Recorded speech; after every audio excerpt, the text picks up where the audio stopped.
I'm Shannon Barnett. This is my husband, Chris. I brought him here for support.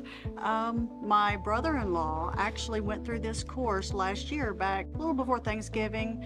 My sister just could not talk enough about it and said, do it, you gotta do it. This is something that I really can see you doing. I talked to my husband about it.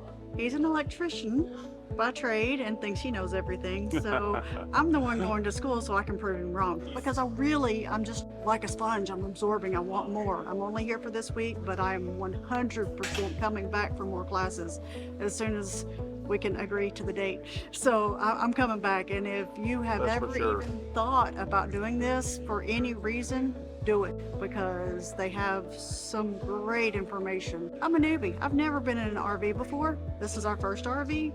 He's lived in them before, but I haven't. But I have learned so much just going to the class about my own RV, not necessarily just working on RVs, but that's what I'm gonna do. We're gonna open a business and take it on the road.